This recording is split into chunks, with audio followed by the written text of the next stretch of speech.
kelibsizlar. Agrobank Qizil filialiga. Bugun biz tadbirkorlar bilan uchrashuv qilyapmiz, tashkil etganmiz. Bu yerda hozir hammasi o'zimiz mahalladan kelgan tadbirkorlar, o'zini band qilganlar. Nima savollaringiz bo'lsa bankka, nima kredit ehtiyojlaringiz bo'lsa, hozir sizlarga O'ktam Oltiboyev Salomov tushuntiradi. 3 yo'nalish bo'yicha O'ktam Oltiboyev tushuntirib, bu yerda takliflari bor ekan, shu takliflar bo'yicha tushuntirasiz. Ism familiyangizni aytib. Menda savol bor edi. Ism familiyam Jabborova Dilafruz. Tikuvchilik bo'yicha qanday kredit olsam bo'ladi? Yoki qay tartibda olsam bo'ladi? Nima qilish kerak? Shu bo'yicha ma'lumot. O'zingiz tikuvchilik bilan shug'ullanasiz. Assalomu alaykum. Avvalambor hurmatli mijozlar. Bizda o'z-o'zini band qilish uchun 3 xil turda kredit mahsulotlarimiz mavjud. Bular birinchisi biznesga birinchi qadam deb nomlanadi. Bu yuqori summasi 5 million so'mgacha kredit ajratiladi. Bunda ayollarga 50-23%, erkaklarga 50-25% kredit mablag'i ajratiladi. Bunda siz talab qilinadigan hujjatlar pasportingizning nusxasi, keyin davlat soliq xizmatidan o'tgan nima tikuvchilik faoliyatining yo'nalishi bilan shug'ullanishingiz haqidagi guvohnoma, keyin tumandagi hokim yordamchisi, shu mahallada hokim yordamchisining tavsiyanomasini taqdim qilasiz. Keyin kredit ta'minotining turlari sug'urta polisi asosida ajratiladi 1 yil muddatga.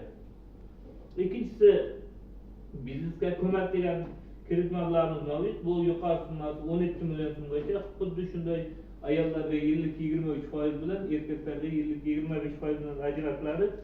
4 yil muddatga ajratiladi. Yuqori summasi 17 million so'mgacha.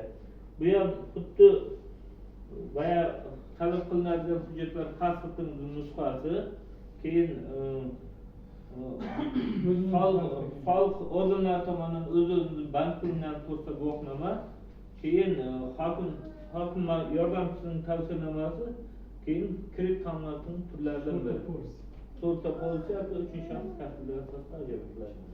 Bu kredit mablag'i to'liq plastik kartochkaga, o'zingizning nomingizga ochilgan plastik kartochkaga orqali tushirib beriladi. Shu orqali bilan tovarni vaqtida sotib olishingiz mumkin.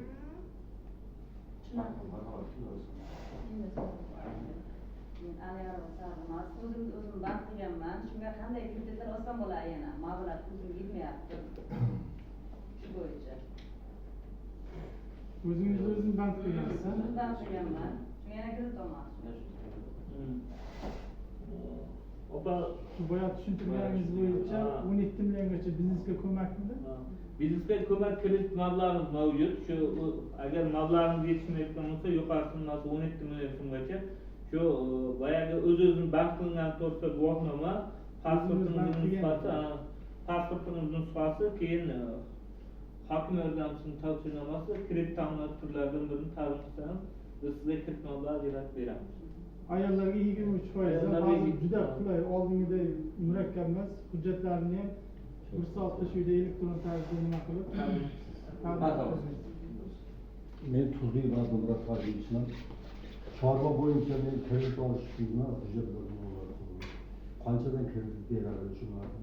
Chorva sharoitingiz bor, ha? Sharoit. Chorva boqish uchun sharoitingiz bor.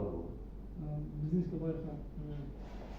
Hurmatli bunda biz mahalla loyihasi deb nomlangan kredit mablag'ini ajratib beramiz. Agar sizga 50 million so'mgacha ajratiladi, yillik ayollarga shu 23%dan, erkaklarga 25%dan 5 yil muddatga beriladi. Shundan 2 yili imtiyozli davr, faqatgina foiz to'lash. Bunda talab qilinadigan hujjatlar pasportimizning nusxasi, o'z-o'zini band qilingan to'rtta guvohnoma, keyin mahalla bankining tavsiyanomasi, keyin 3-shaxs kafilligi yoki sug'urta polisi asosida ajratiladi. To'liq plastik kartochkani o'tkazish orqali beriladi. Bozordan xohlaganda qora mol olasizmi, qo'y olasizmi, xohlaganda olasiz. Ta'minotchi degan gap yo'q.